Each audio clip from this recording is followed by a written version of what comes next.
اس سال اپریل میں وکی لیکس نے امریکی فوج کی تاریخ میں پہلی بار اس کے فوجی آپریشنز کے بارے میں اتنی بڑی تعداد میں خفیہ دستاویزات کو عام کیا، اور پھر گزشتہ ماہ ایک بار پھر عالمی سیاست اور سفارتکاری کے میدان میں زبردست ہلچل اس وقت مچی جب وکی لیکس نے امریکی سفارتکاروں کے خفیہ پیغامات عام کرنے شروع کیے۔ امریکی وزارت خارجہ کو شرمندگی کا سامنا کرنے کے علاوہ دنیا کے کئی اہم رہنماؤں سے معذرت کرنا پڑی، لیکن واشنگٹن کے ایک قدامت پسند تھنک ٹینک دی ہیریٹیج فاؤنڈیشن سے منسلک جنوبی ایشیائی امور کی ماہر لیزا کرٹس کہتی ہیں کہ ان دستاویزات کے سامنے آنے سے ایک مثبت نتیجہ بھی نکلا ہے۔ میرا خیال ہے کہ یہاں اس بات پر تنازع ہے کہ یہ سفارتی دستاویزات افشاں ہونے چاہیے تھے یا نہیں، اور شاید یہاں یہ سوچ موجود ہے کہ جو معلومات خفیہ نوعیت کی ہے ان کے خفیہ رہنے کا احترام کیا جائے اور عام لوگوں کی ان تک رسائی نہیں ہونی چاہیے۔ لیکن دلچسپ بات یہ ہے کہ سارے معاملے کا ایک غیر متوقع نتیجہ یہ نکلا کہ واشنگٹن میں تبصروں میں امریکی سفارتکاروں کے کام کو سراہا گیا ہے۔ ان دستاویزات سے معلوم ہوا کہ سفارتکاروں کو کن مشکل حالات میں یا کئی دفعہ کتنے مشکل ساتھیوں کے ساتھ کام کرنا پڑتا ہے۔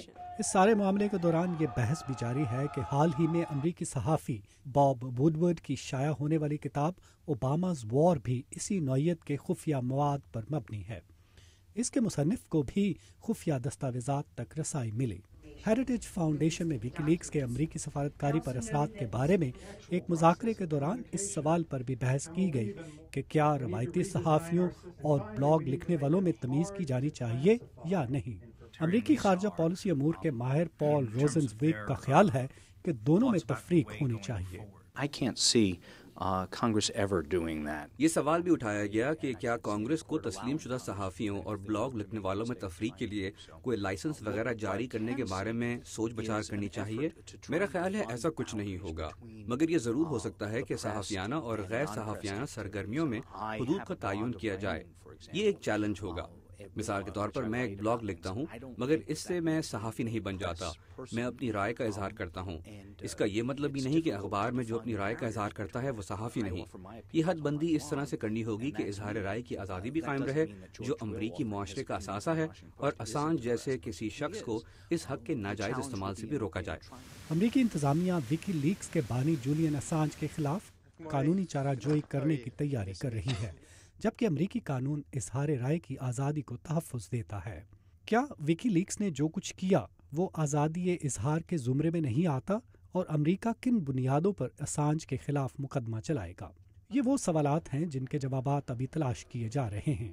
ایک امریکی قانونی ماہر کلی سٹمسن کا خیال ہے کہ ایک امریکی جوری اسانج کے خلاف کارروائی کے لیے کام کر سکتی ہے۔ یہ ایک ایسا سوال ہے جس کا جواب ابھی نہیں دیا جا سکتا جب تک کہ تحقیقات مکمل نہیں ہو جاتی۔ امریکہ کے قانونی نظام میں مقدمہ تیار کرنے کے کئی طریقے ہیں، مگر روایتی طریقہ یہ ہے کہ 15 سے 20 افراد کی ایک گرینڈ جوری تشکیل دی جاتی ہے، جو ہمیشہ خفیہ طور پر ملتی ہے۔ موجودہ قوانین کے تحت ہمیں معلوم نہیں ہوتا کہ گرینڈ جوری بیٹھی یا نہیں، مگر میرا خیال ہے کہ شاید ایک گرینڈ جوری کام کر رہی ہے جو اسانج کے بارے میں ثبوت دیکھ رہی ہے، مگر اس کا پتہ تبھی چلے گا جب ہم کوئی مقدمہ قائم ہوتا دیکھیں گے۔